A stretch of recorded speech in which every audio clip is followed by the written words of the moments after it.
మైవి3 కుటుంబ సభ్యులకి నమస్కారం. ఈరోజు మైవి3 గురించి అప్డేట్ ఏమిటంటే, మనందరికి తెలిసిన విషయమే.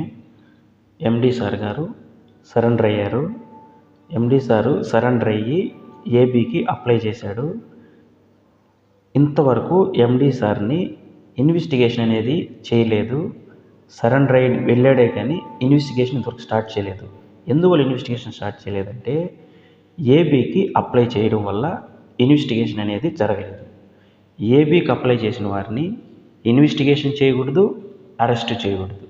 మన సారు వెళ్ళి సరెండర్ అవ్వడం వల్ల ఈ రెండు జరగలేదు. అందువల్ల ఏబీని క్యాన్సిల్ చేసి ఈరోజు అరెస్ట్ అయినట్టుగా రికార్డ్ చేశారు. వాళ్ళ రికార్డులో చేసుకున్నారు.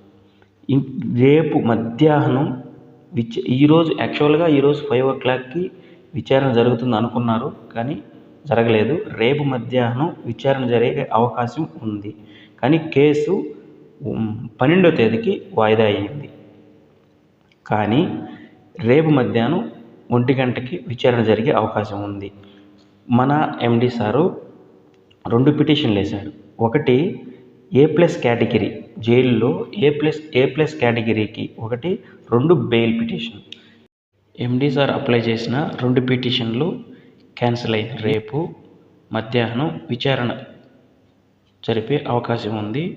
టాంపిల్ కోర్టులో విచారణ జరిపే అవకాశం ఉంది.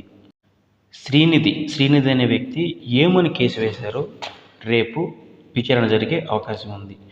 ఎండి సార్ ఏం చెప్పారంటే, మీకు ఏం కావాలైనా విచారణ చేసుకోండి, మీరు ఎంత అడిగినా సరే నేను సమాధానం చెప్పడానికి రెడీగా నేనున్నాను, కానీ విచారణ జరిపిన వెంటనే నాకు బెయిల్ ఇచ్చి బయటికి పంపించండి.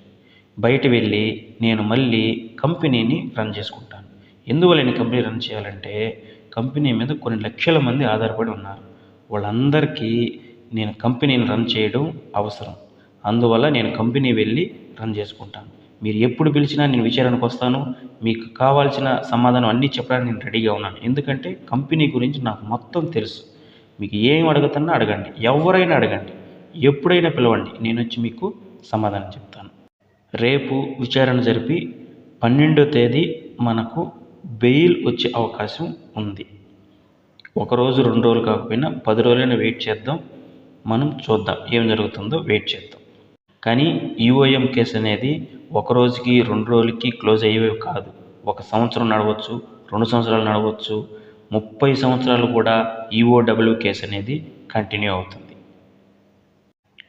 క్లోజ్ అనేది అవ్వదు. 30 సంవత్సరాల పైన కూడా సరే క్లోజ్ అవ్వకుండా కంటిన్యూ అయ్యే కేసులు ఉన్నాయి. అటువంటిది ఈఓడబ్ల్యూ కేసు అనేది.